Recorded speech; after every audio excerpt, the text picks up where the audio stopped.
왜 우리는 하나님의 인도를 바르게 받아야 하는가?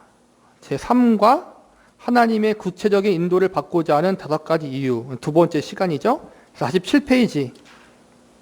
왜 우리가 하나님의 구체적인 인도를 받아야 하는지에 대한 이제는 이유인데, 우리가 지난 시간에는 첫 번째, 두 번째, 세 번째 했죠.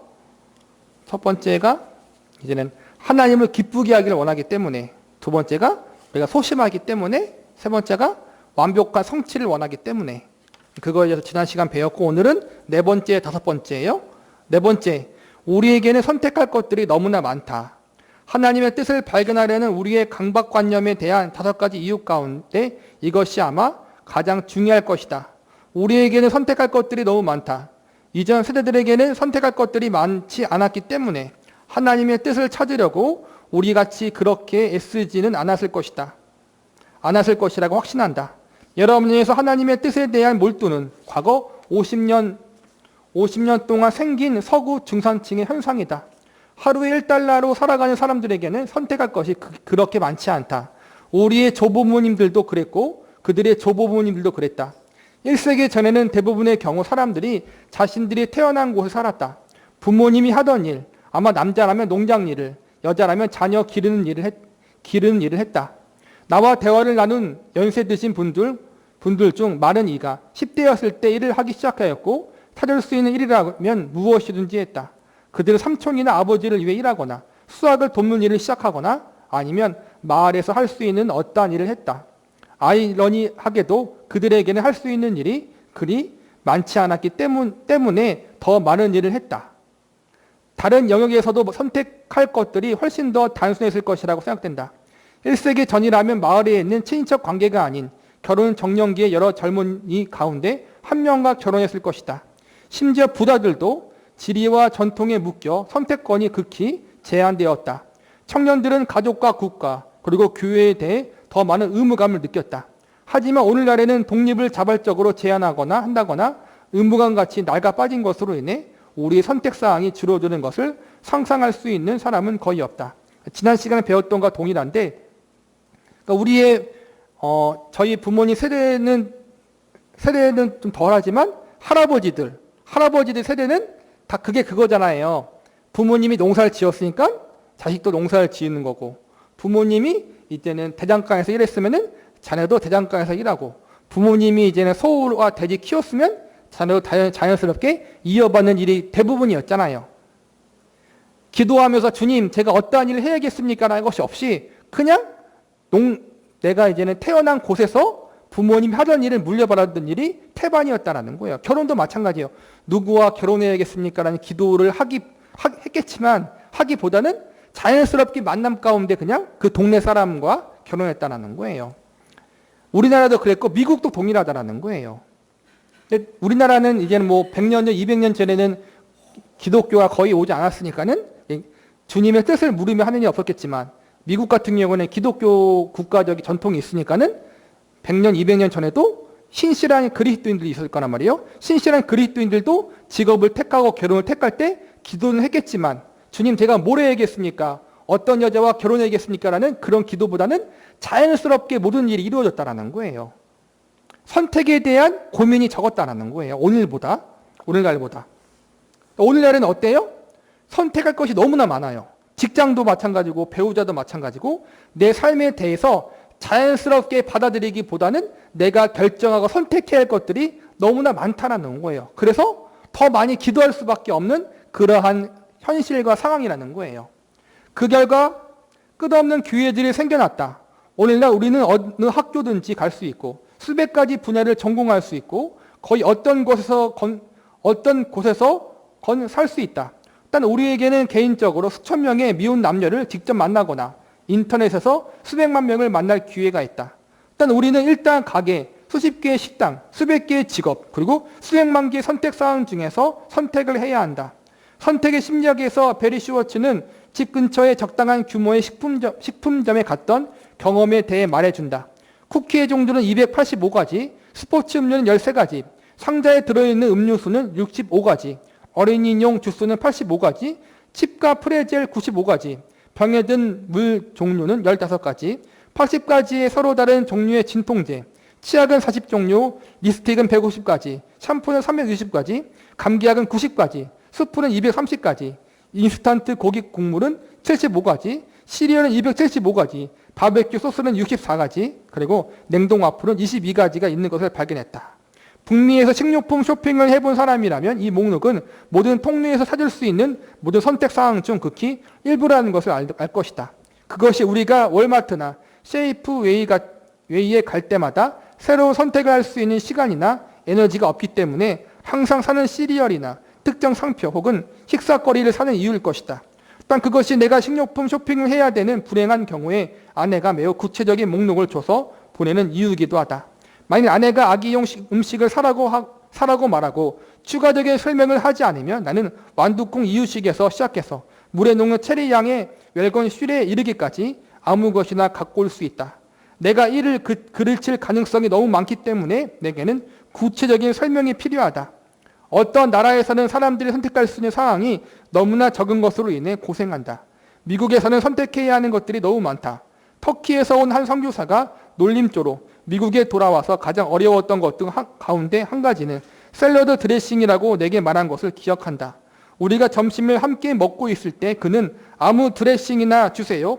7가지 다른 종류의 렌치 드레싱 가운데 한 가지를 택하라고 하지 마세요라고 말했다. 나는 우리가 하나님의 뜻을 아는데 몰입하는 것은 주로 우리가 해야 할 많은 선택의 부담을 느끼기 때문이라고 생각한다. 우리는 선택이 우리를 행복하게 만들어준다고 생각하지만 사실 선택할 것이 더 적은 것이 더 나은 시점이 온다.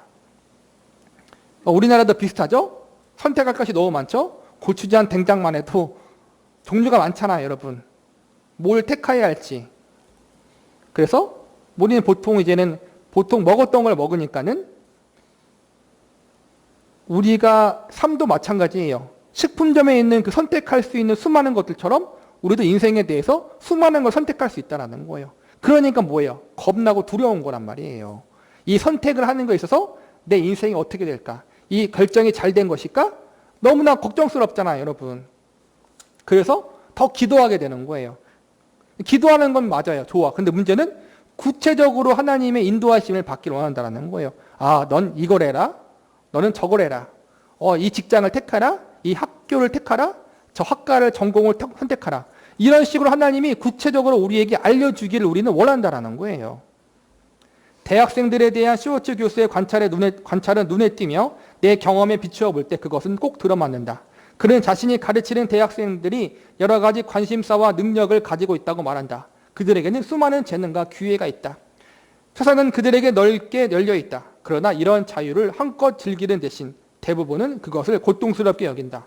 그들은 돈을 버는 것과 변화를 가져오는 것, 자신의 정신력에 도전하는 것과 창의성을 발휘하는 것, 직장에 초점을 맞추는 것과 잠시 해외여행을 하는 것, 직장 생활을 시작하는 것과 또 다른 인턴십을 하는 것, 번잡한 도시에 사는 것과 저는 환경에 휴식하는 것, 지금 당장 직장을 얻는 것과 교육을 더 받는 것 같이 서로 경쟁적인 관심사 가운데 선택을 강요받는다.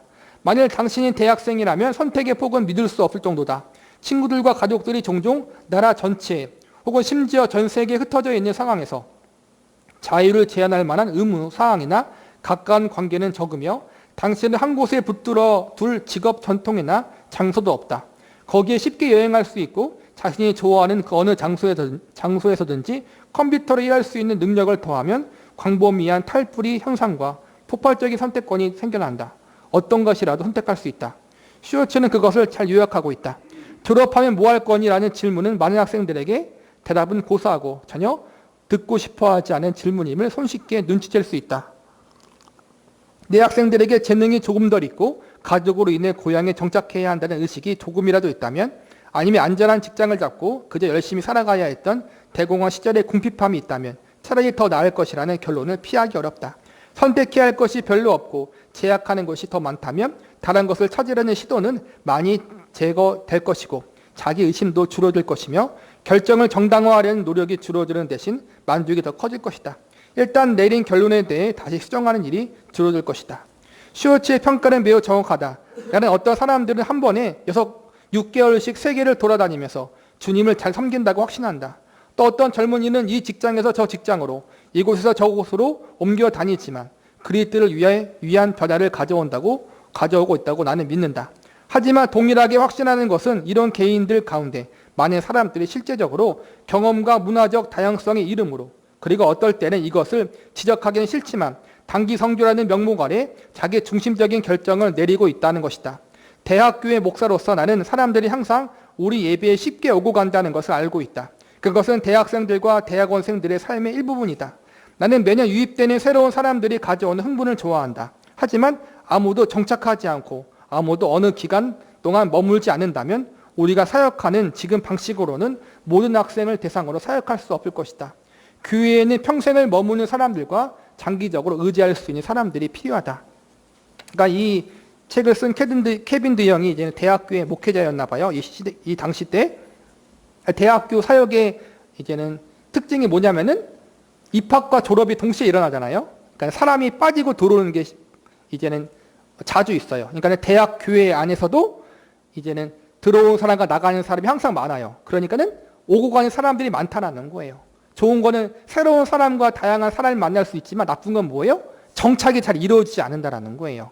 근데 지역교회가 목회를 하기 위해서는 정착하는 사람들이 많이 있어야지 사역을 감당하는데 유용하고 좋다라는 거예요. 특별히 평생 머무는 성도들이 필요해요. 실제로 사실은 든든하게 세워지기 위해서.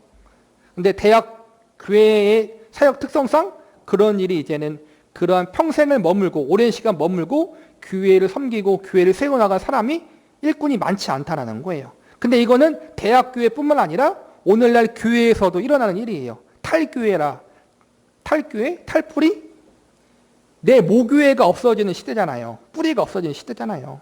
그게 나쁘다는 것이 아니라 오늘날 시대의 현상이에요. 근데 좋은 거는 많은 교회를 통해서 그리스도인들도 많은 교회를 다닐 수 있고 많은 신앙을 경험할 수 있는 건 좋아요. 근데 문제는 뭐예요? 지역교회가 성장하는데 한계가 있다는 거예요. 어렵다는 거예요. 오늘날 극과 극이잖아요. 큰 교회는 계속 커지고 작은 교회들은 이제는 교회 운영조차 힘든 시대예요. 사실은. 이런 부분이 오늘날의 문제이기도 하죠. 또 하나 문제는 뭐냐면은 이러한 현실의 이러한 사회적인 흐름도 있지만은 그리스도인들이 그 흐름을 당연시하게 받아들인다는 거. 당연시하게. 이런 시대 흐름이 이러니까 나도 이 교회도 가보고 저 교회도 가보고 또 저기도 가보고 정착을 할지 모르는 시대라는 거예요. 정착하지 못하고 아까 말한 것처럼 전 세계를 돌아다니고 전 도시를 돌아다니고 많은 교회와 많은 직업을 가지면서 주님을 잘 섬기는 사람들이 분명히 있어요. 하지만 모든 사람이 다 그럴 수는 없다는 거예요. 그리고 모든 교회가 그럴 수는 없다는 거예요. 특별히 지역교회에서는 안정적으로 정착하는 성도들이 반드시 필요하다는 거예요. 교회에 그런 사람들이 필요하다는 것은 주님의 일을 함에 있어서 반드시 그런 사람들이 필요하다는 거예요. 우리가 요한 3서에 배웠잖아요. 가이오에 대해서 배웠잖아요. 가이오는 선교했던 사람이 아니에요. 뭘 했던 사람이 아니에요. 그냥 자기가 있던 지역에 있는 지역교회를 섬기던 사람이었다는 거예요. 오늘날에는 참으로 가이오와 같은 사람이 많이 필요해요. 정말. 큰 일을 하는 것 같지 않지만 내가 살고 있는 그 지역에서 정착하여 그 지역교회를 섬기며 주님의 일을 감당하는 사람, 지역교회를 세워나가는 많은 사람들이 필요해요. 오늘날은 정말로. 지역교회가 무너지면은 사실은 교회가 다 무너지는 거예요. 선교도 마찬가지예요, 여러분. 선교의 원동력은 지역교회에서 나거든요. 오늘날에는 그런 개념이 없어졌어요. 지역교회를 사랑하지 않아요. 많은 사람들이. 왜냐하면 뿌리가 없기 때문에, 모교회가 없기 때문에. 그냥 설교 좋은 곳, 내가 원하는 곳에 옮기면 돼요. 1년 다니다가 이 교회 마음에 안 들면 저 교회 다녀보면 돼요. 이게 너무나 많아졌다는 거예요, 사실은. 개인적으로 선택의 폭이 많고 다양한 것을 경험할 수 있지만 지역교회 입장에서 보면은 너무나 안 좋은 거예요.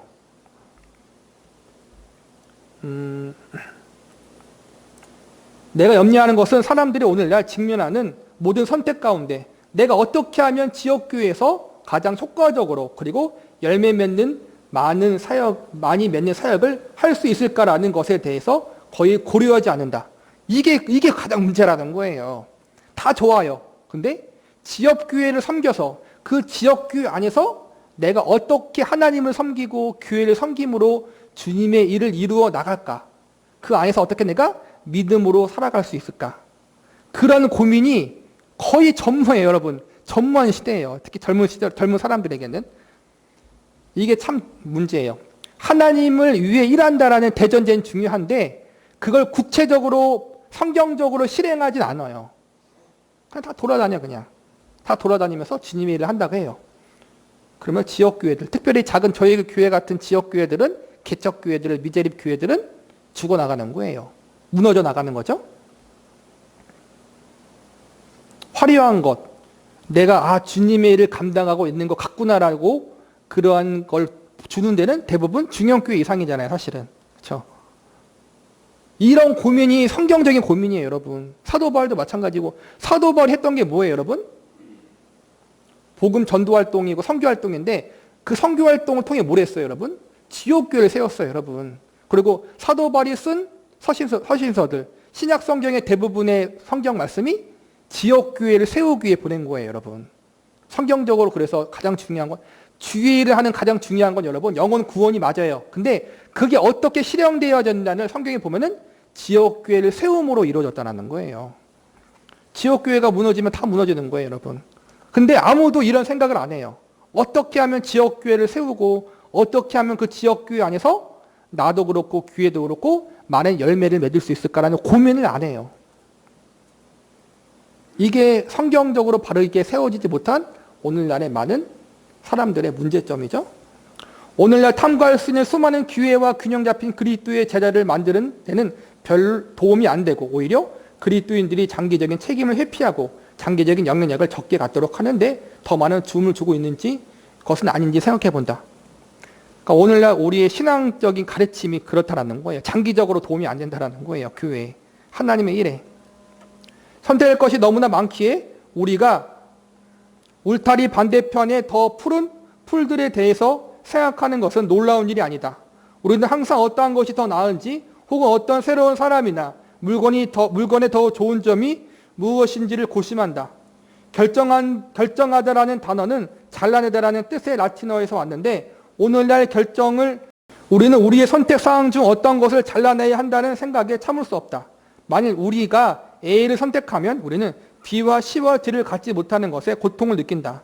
그 결과 모든 선택은 선택을 전혀 하지 않은 것보다 더 나쁜 것처럼 느낀다. 그리고 우리가 중요한 선택을 할 경우 우리는 차선에 만족하고 있는 것은 아닌지 궁금해하며 구매자의 후회를 갖는다.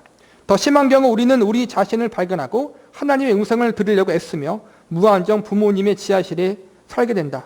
무엇이든지 할 수 있고 어디라도 갈 수 있는 자유는 자유라기보다는 구속으로 더 느껴지는데 그 이유는 의사결정의 즐거움이 아닌 고통으로 느껴지기 때문이다. 얘가 물건을 구매할 때도 마찬가지잖아요.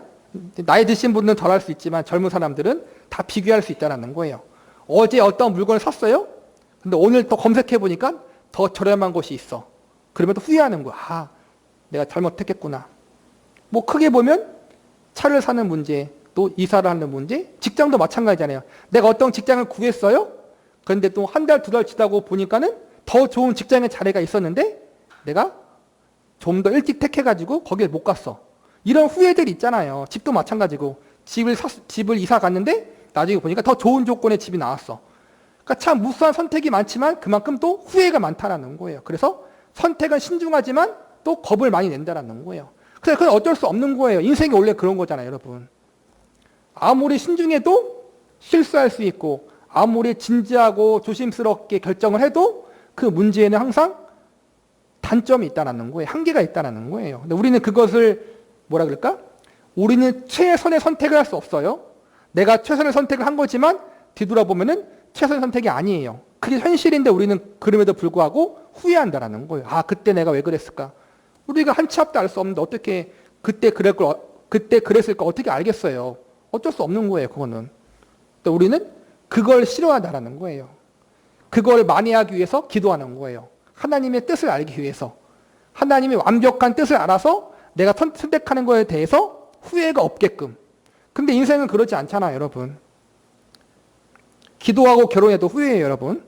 배우자 때문에, 싸우기 때문에. 그게 인생이에요. 그렇지만 믿음으로 기도하면서 배우자를 택했고 어떤 일을 택했을 때 내가 기도했고 믿음으로 택했기 때문에 하나님이 모든 걸 합력하여 선을 이루실 것을 믿는 거죠, 여러분.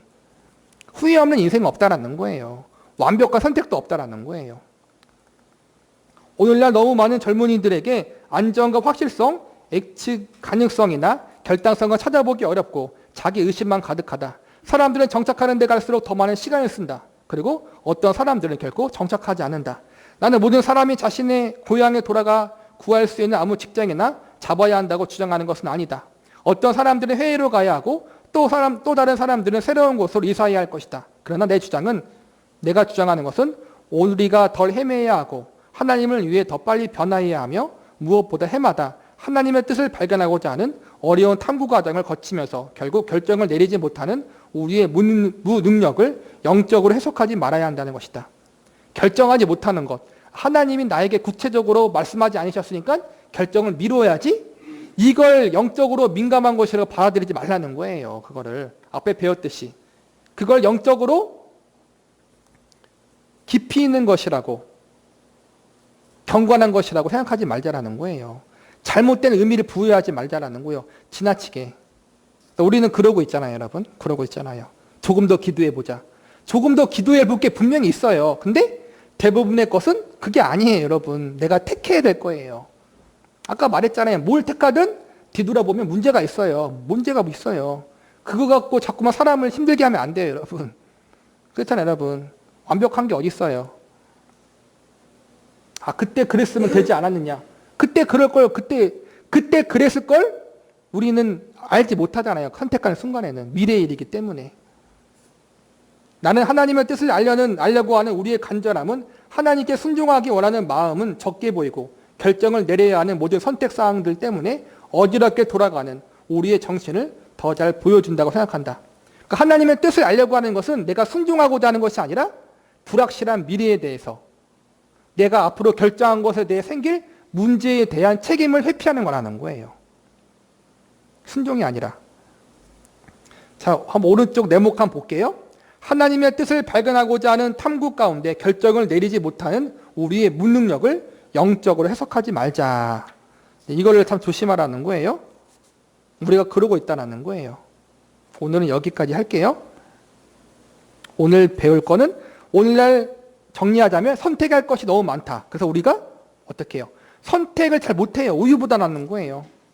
그리고 인생을 살면서 해야 되는데 그 선택에 있어서는 반드시 단점이 있고 문제가 드러나요. 선택하다 보면은 내가 생각하는 것만큼 완벽하지 않다는 거예요. 그래서 우리는 뭐예요? 완벽한 선택을 원하기 때문에 또 그 위험성을 줄이기 위해서 기도하는 거예요. 그리고 하나님께서 이거 해라 저거 해라고 구체적으로 알려주기를 원한다는 거예요. 그런데 하나님은 그렇게 일하지 않으신다. 또 우리는 계속 결정을 못하는 거란 말이에요. 이러한 부분들이 우리에게 있다. 조심하고 한번 점검해 봐야 한다는 거예요. 그리고 그게 영적인 것이 아니다. 그게 경건이 아니다. 아까 앞에서도 반복했지만 우리가 하나님의 지혜를 주시고 자유의지를 주셨잖아요. 또 여러 경험들을 시행착오를 통해 주셨잖아요. 기도하면서 죄 짓는 일이 아니라면 내가 믿음으로 택하면 돼요, 여러분. 믿음으로 택하면은 머리를 쓰고 여러 가지 경험적으로 이걸 택하면은 그래도 좋겠다. 기도하면서 이게 도덕적으로 윤리적으로 문제가 아니다라면은 하시면 돼요. 이걸 하고 나서는 여러분 또 뒤돌아보면은 분명히 이 선택에 대한 문제가 발생할 거예요. 그건 어쩔 수 없는 거예요, 여러분. 큰 문제일 수 있고 작은 문제일 수도 있어요. 완벽할 수 없다라는 거예요. 하지만 그 문제든 작은 문제든 내가 믿음으로 택한 것이고 또 나름대로 생각해서 택한 것이라면은 하나님이 그걸 통해서 또 합력하여 선을 이루실 것이고 또 그 문제에 대해서 내가 해결할 수 있게 또 도와주실 것이고 넘어갈 수 있게 도와주시고 덮을 수 있도록 도와주시고 그게 인생이라는 거예요.